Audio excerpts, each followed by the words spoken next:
When you're battling a war in your mind, that is the hardest thing to come out of. You can't let the enemy win. You can't allow the enemy to trick you out of your spot.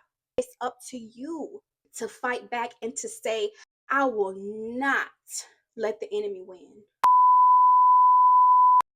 If you've never struggled with any form of mental illness, whether it is like depression, anxiety, or both, or whatever it is, especially depression, this is for anybody that struggles with depression or anybody that is not well informed on what depression looks like, especially if you have family members that are struggling with it and you don't know, but you just notice like little things about them that you feel is kind of like weird, or why are they like that? Why do they act like that? Or why are they doing that? Like, you know what I'm saying?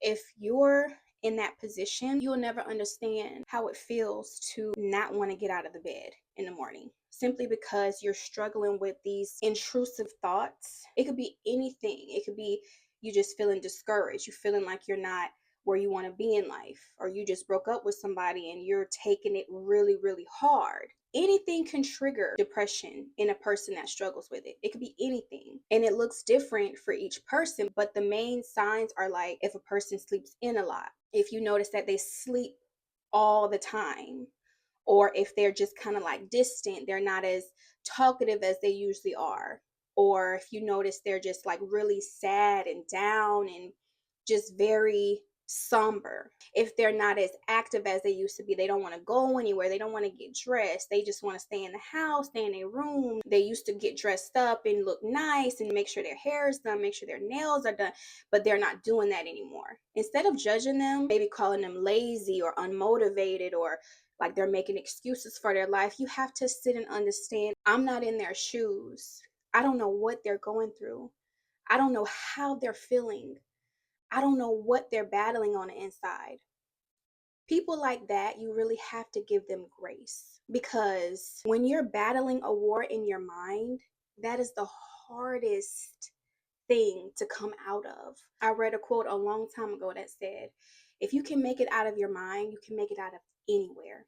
And that is like so true. You don't understand the severity of what it feels like to have these lingering thoughts and these limiting beliefs and this mental anguish that you have, and you don't know how to get out of it. Like you don't want to get out of it, because it's like you don't have that motivation, you don't have that drive or that ambition that you once had. So it's like you just want to sit in it until it just disappears.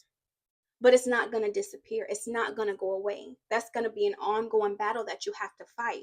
But you have to get up and you have to stand in your authority and the power that God gave you. You can't let the enemy win. You can't allow the enemy to trick you out of your spot. You can't allow the enemy to constantly pull the rug from underneath you and detour you from what God has for you. You can't allow him. You can't let him win, because that's all he wants, because he knows that once he gets in here, he got you. And you have to make it your business to stand on your 2 feet with your head held high. And you have to look yourself in the mirror, because at the end of the day, you're the common denominator. It's all on you. You know, we have family members that can help us and people that love us that can help us, but they don't know what you're really going through. You're the only one that really knows. You and God are the only ones that really know what's going on, but it's up to you to fight back and to say, I will not let the enemy win. You cannot have my future. You will not have my mind. I am going places, and I will stand in the authority that I have been granted. And you have to fight back. You have to get up. You got to get up. Even if it's the smallest thing, even if it's just you going on a 30-minute walk, or you reading a book, or you watching a podcast about mental health awareness. You don't have to pay hundreds of dollars to a therapist to get you out of that. You can get yourself out of that, because you have the power that it takes. It all depends on how bad you want it. Are you going to sit and allow the enemy to take your life? Are you going to sit and allow him to have his way? No. You have to stand up. You have to fight back.